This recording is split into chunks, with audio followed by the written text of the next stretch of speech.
I know I did a video on this the other day, but I just have to revisit this because this is truly a metric of the state of Disney Marvel.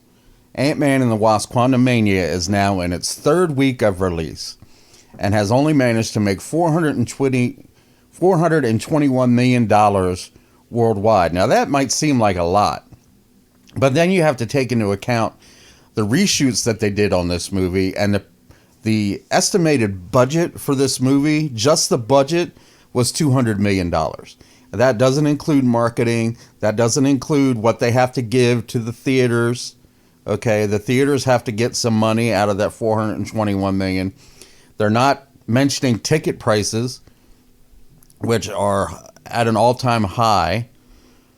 When you look down here, you can see in its first weekend of release, it managed to make $106 million. And then the very next week, it had a 70% drop off. Only made $31 million. And then this weekend, its third week of release, it had another 60% drop off. This is a huge drop for a Marvel movie. This past weekend, it only made $12 million.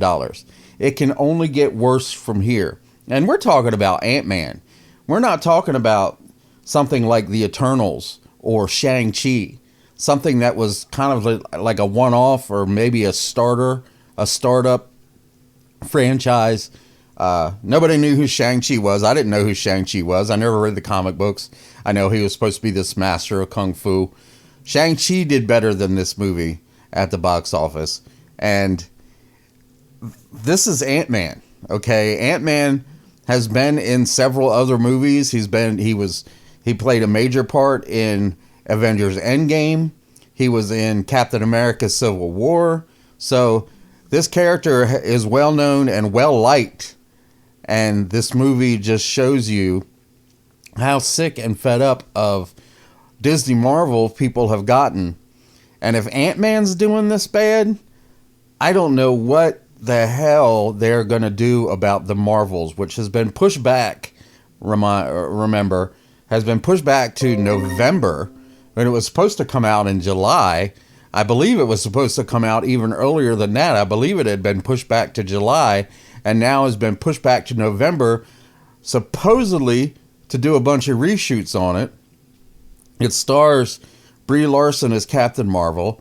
It has Monica Rambeau in it, who you don't really know who Monica Rambeau is, except unless you watched WandaVision, because if you didn't watch WandaVision, you just think Monica Rambeau is the daughter of Captain Marvel's best friend. Okay, you don't know that she's grown up and gotten superpowers now.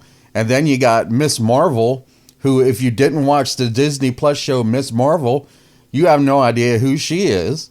So they're basing this entire movie on Captain Marvel, who, yes, the movie made over $1 billion, but it was released between Endgame and Infinity War. And I think the only reason that people went to see it is because they thought that they had to go see it so that they wouldn't miss out on something that maybe might have meant something in Endgame, there was nothing in that movie that you needed to see.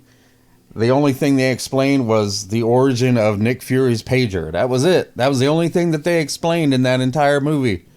So if Ant-Man's doing this bad, it's just showing you that people are fed up. It's over. It's over for Disney Marvel. It's going to be over for DC.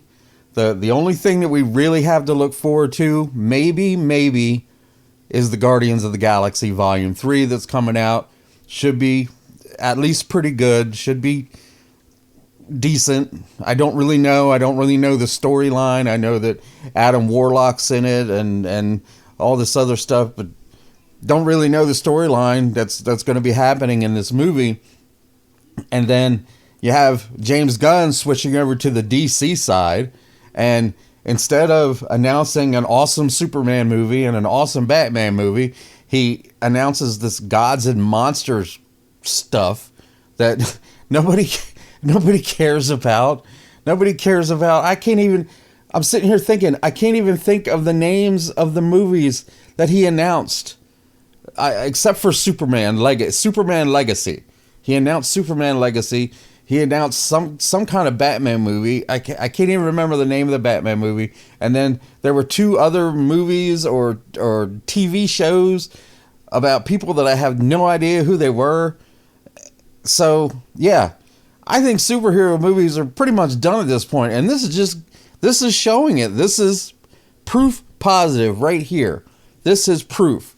Okay? Ant-Man, like I said, popular character, Paul Rudd. Very popular guy, very good actor, did very well in the Ant-Man role, and did nothing.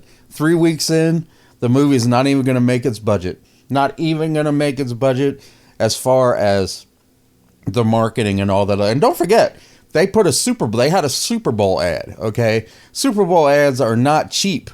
So that probably $15-20 million right there just in one single advertisement. So this is just the state, definitely the state of Disney Marvel, maybe even the state of DC. I guess we'll have to see. Superhero fatigue is definitely becoming a thing. I think people are tired of it. I think people are tired of the studios giving them what the studios want to give them and not what the people want to get. Okay? We want good superhero movies like the old Iron Man, like the old Captain America, like the old Thor, like Superman, like Batman, okay? But we're not getting that. We're getting agenda-driven. The Marvel is female. You know, all the superheroes are changed to female. All the superheroes are race swapped or they're gender swapped or whatever. Bait and switch. That's what they're giving us. And people are sick and people are fed up with it. And this is what's happening. So let me know your thoughts down in the comments. Like and share the video. Tell all your friends. Subscribe to the channel if you haven't done so already. Ring the bell for notifications. And I will talk to you next time.